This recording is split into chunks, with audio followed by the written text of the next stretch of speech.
सूत्र भी कहा जाता है। अब इस शास्त्र में कुल 4 अध्याय हैं। कितने? 4 अध्याय हैं और इसमें 16 पाद हैं। 16 पाद माने एक एक अध्याय में 4-4 पाद हैं, तो कुल कितने पाद हो गए जी? 16 पाद हो गए। और इनमें कुल 555 सूत्र हैं। कितना? 555, 555। और प्रथम अध्याय के चारों पादों में कुल 134 सूत्र है। ऐसे दूसरे अध्याय में 157 सूत्र है, तीसरे अध्याय में 186 सूत्र है और चौथे अध्याय में कुल 78 सूत्र हैं। तो सब मिलाकर के 555 सूत्र होते हैं वेदांत दर्शन में। प्रथम अध्याय में ब्रह्म की जिज्ञासा करते हुए ये कहा गया है कि जिस ब्रह्म को जानने की इच्छा हुई, अब वो ब्रह्म कैसा है, उसका स्वरूप कैसा है, उसको खुद समझ लो, तो उसको ही समझा दिया गया है। जैसे कहा अथातो ब्रह्म जिज्ञासा, ये संसार में रोग को, वियोग को, दुख को और भोग में अतृप्ति को अनुभव करने के बाद में जब जिस ब्रह्म को जानने की इच्छा होती है, वो ब्रह्म कैसा है, उसका स्वरूप कैसा है। तो यहाँ बता दिया कि ब्रह्म जो है चिदानंद स्वरूप है। चिदानंद माने चेतन है और आनंद स्वरूप है, सर्वांतर्यामी है, सर्वाधार है, सबका नियंता है और स्वयं अपरिणामी होते हुए भी ब्रह्मांड का संचालक है। वो बदलता नहीं है, कोई इसमें परिणाम नहीं आता है, कोई विकार नहीं आता है। परमात्मा निर्विकार है और जगत का संचालक है। तो ऐसे परमात्मा को इस अध्याय में एक नाम दिया गया अत्ता। आपका नया नाम, परमात्मा का एक नाम क्या है? अत्ता है। और सूत्र आया अत्ता चराचर ग्रहणात्। अत्ता क्यों कहते हैं ब्रह्म को, परमात्मा को? अत्ता, अत्ता माने खाने वाला। हाँ, अधभक्षण धातु है, अत्ता माने खाने वाला। तो परमात्मा अत्ता है। कैसे अत्ता है? सबको खा जाता है। कब खा जाता है? प्रलय काल में सबको अपने अंदर विलीन कर लेता है, वो अत्ता कहलाता है। और एक नाम है परमात्मा का भूमा। क्या नाम है? भूमा। यो वै भूमा तत्सुखम। जो भूमा है वही सुख स्वरूप है।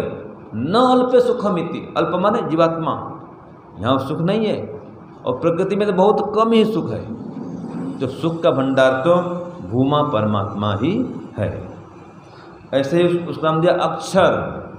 परमात्मा का एक नाम क्या है? अक्षर है। और आकाश, प्राण, ज्योति, ये सब परमात्मा का नाम है। आकाश भी, प्राण भी, ज्योति भी, ये इनके सूत्र हैं ऊपर। तो इस प्रकार से अनेक नाम प्रथम अध्याय में बता दिए गए हैं। दूसरे अध्याय के प्रथम 2 पादों में तो ब्रह्म के स्वरूप का बता दिया गया है, वर्णन कर दिया गया है, उसका विवेचन और निराकरण भी कर दिया गया है। तो ब्रह्म के स्वरूप के संबंध में विवेचन तो कर दिया गया, व्याख्यान कर दिया गया, लेकिन जब उसके विरोध में कोई बात आई तो उसका भी निराकरण यहाँ किया गया है। जैसे कोई कहे भाई परमात्मा नाम अत्ता क्यों है, अत्ता कैसे हो जाएगा, तो समझा दिया अत्ता इसलिए है। भूमा क्यों है, तो उत्तर दिया इसलिए है। माने जो भी उसमें शंका आई उसके नामों में उसका यहाँ पर निराकरण कर दिया गया है। तो जो विवेचन था प्रथम अध्याय में, उसमें कोई विरोध आया या कोई शंका आई तो उसका समाधान दूसरे अध्याय में कर दिया गया है। और भूत सर्ग, जीवात्मा की गति अगति, इंद्रिय सर्ग, इस सब का पर विवेचन मिलता है। तो जीवात्मा गति कैसी होती है, ये सब यहाँ बता दिया गया है। फिर तीसरे अध्याय के 2 पादों में तो जीवात्मा और उसकी जो विभिन्न अवस्थाएं हैं, जैसे कि सुषुप्ति है, कल हमने पढ़ा था ना जी, जागृत अवस्था, सुषुप्ति अवस्था, स्वप्न अवस्था और तुरीय अवस्था। तो देखो यहाँ पर भी है, कल हमने पढ़ा था उपनिषद में, यही बात आगे वेदांत में भी। तो वेदांत और उपनिषद दोनों में क्या है, बहुत समानता है, साम्य है, विषय बहुत मिलते जुलते हैं। उपनिषद के ही अनेक स्थलों को यहाँ पर खोला गया है वेदांत में। तो यहाँ पर बता दिया गया है कि परमात्मा ही जीवात्माओं को उनके कर्मानुसार फल देता है। परमात्मा फल प्रदाता है, लेकिन कर्मानुसार, बिना कर्म के परमात्मा फल नहीं देता है। और जो आप कर्म करेंगे उसका फल जरूर देता है। दोनों बातें आ गई, बिना कर्म के फल नहीं देगा और कर्म करने पर फल जरूर देगा, देगा नहीं जरूर देगा। इसलिए कहा अवश्यम एवं भुक्तव्यम कृतम कर्म शुभाशुभम। अगर शुभ कर्म करेंगे तो सुख देगा और अशुभ करेंगे, पाप करेंगे तो दुख देगा। ये सिद्धांत है वेद का भी और दर्शन का भी। और तीसरे पाद में विविध उपासनाओं का वर्णन है। अनेक नामों से आप परमात्मा की उपासना कर सकते हैं। मुख्य नाम तो परमात्मा का ओम है, लेकिन विष्णु भी है, ब्रह्मा भी है, अनेक नाम परमात्मा के। तो देखो परमात्मा के नाम लेने चाहिए, अनेक नाम ले, मना नहीं है, लेकिन वेद में और दर्शन शास्त्र में अनेकेश्वरवाद इसको स्वीकार नहीं किया है। इसको स्वीकार नहीं किया, अनेकेश्वरवाद कि अनेक ईश्वर होते हैं, इसको नहीं मानता वेद। वेद क्या कहता है, एकम सद विप्रा बहुधा वदंती, अर्थात एकेश्वरवाद को वेद मानता है। और दर्शन भी यही मानता है कि ईश्वर तो एक ही है, 2, 3, 4, 5, 10 ईश्वर नहीं होते, कोई 10 अवतार परमात्मा के नहीं होते। और आगे मोक्ष प्राप्ति ब्रह्म ज्ञान से ही संभव है, ये इसमें बता दिया गया है। बिना ब्रह्म ज्ञान के मुक्ति होने वाली नहीं है। यही सूत्र में कहा था, ज्ञानान मुक्ति ही, सांख्य में आता है, ज्ञानान मुक्ति ही, तत्वज्ञान से ही मोक्ष होगा।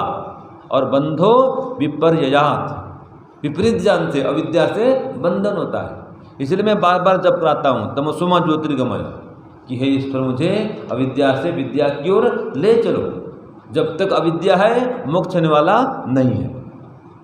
इसलिए कहा इसमें तत्वज्ञान प्राप्त करो, ब्रह्मज्ञान प्राप्त करो, उससे मोक्ष होता है। और जीवात्मा का संसार में आवागमन, उसका अंतिम लक्ष्य, और ब्रह्मज्ञान के विविध साधन, किन किन साधनों से ब्रह्म का ज्ञान होता है, यह भी वेदांत दर्शन में 3 अध्याय में बता दिया गया है। और 4 अध्याय में अंतिम में कहा कि उपदेशों का बार बार श्रवण करना चाहिए। आवृत्ति असकृत उपदेशात, ये सूत्र है। जो आप उपदेश सुनते हैं उसको बार बार सुने। ये हमारे सब यूट्यूब में आ रहे हैं। अब एक बार आपने सुना, 2 बार सुना, समझ में नहीं आया तो कोई बात नहीं, फिर सुने, फिर सुने। ये शास्त्र कहता है बार बार सुने। जैसे कि माताएं बहनें चोटी बांधती हैं। अब एक बार चोटी बांध दी, एक गांठ तो खुल जाता है ना जी, और 2 बार बांध दो तो मजबूत। द्विधा बद्धम सुबद्धम भवति। पहले स्कूल में जब हम पढ़ते थे तो छोटी छोटी बेटियां वो लाल कलर फीता बांधती, फीता, रिबन। आजकल तो रिबन दिखता नहीं, और चला गया, पता नहीं कहाँ उड़ गया, है ना। तो रिबन एक बार बांध दो, एक बार बांध दो फीता को तो खुल जाता है जी, और 2 बार बांध दो तो नहीं खुलता। फिर बस यही बात है कि एक बार पढ़ते हो तो बात पक्की नहीं होती, 2 बार पढ़ो और पक्की होगी, 3 बार पढ़ो और पक्की होगी, 4 बार पढ़ो और पक्की होगी। तो बार बार पढ़ना चाहिए, ये वेदांत का रहस्य है। ऐसे ब्रह्मज्ञान के लिए बार बार योग का अभ्यास करो, हर दिन योग अभ्यास करो। यहाँ पर आए, योग ध्यान आपने सीख लिया, घर गए भूल गए, ये नहीं चलने वाला है। जो सीखे हैं घर जाके इसका अभ्यास करें तो ये ब्रह्म विद्या पक्की होगी। और यहाँ पर देवयान और पितृयान का वर्णन है। तो हम देवयान के पथिक बने, पितृयान के पथिक न बने। पितृयान क्या है पता है? क्या है पितृयान का मार्ग? हाँ, जिसमें माता पिता बनते हैं, ये पितृयान है। फिर पिता बनो, फिर पिता बनो। अरे भाई, बनते बनते तो आ गए पिता, अब कब तक पिता बनते रहेंगे? 2 करोड़ वर्ष करीब हो गए ना, 2 अरब वर्ष हो गए लगभग।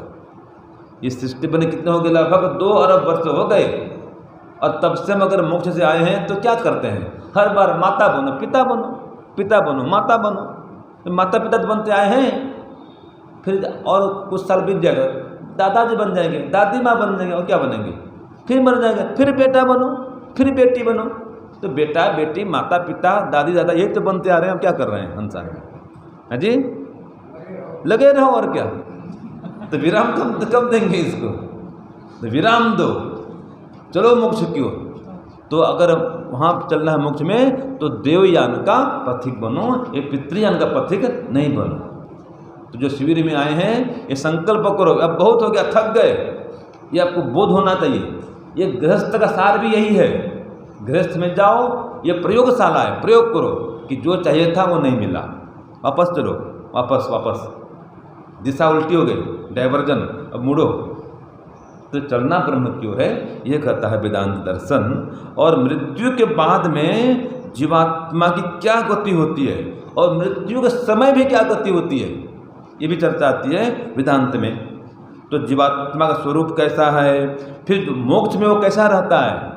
स्वामी जी ने कहा था ना, चलो मोक्ष में वहाँ भ्रमण मिलेगा, वो मिलेगा, ये सब वेदांत में आता है कि मोक्ष में जीवात्मा का स्वरूप कैसा होता है, ठीक है जी। और मृत्यु समय गति कैसी होती है, मृत्यु के बाद की गति कैसी होती है, वो मोक्ष में कैसे काम करता है, वहाँ गति कैसी होती है मोक्ष में इसकी, इन सब का वर्णन इन वेदांत दर्शन के इन अध्यायों में मिलता है, और अंतिम अध्याय में खास इसका वर्णन है। तो इस प्रकार से जीवात्मा और ब्रह्म ये मुख्य विषय वेदांत का है। तो बार बार ब्रह्मज्ञान को पाने के लिए बार बार अभ्यास करें तो ब्रह्मज्ञान पक्का होता है, दृढ़ होता है, ये वेदांत ने बता दिया गया।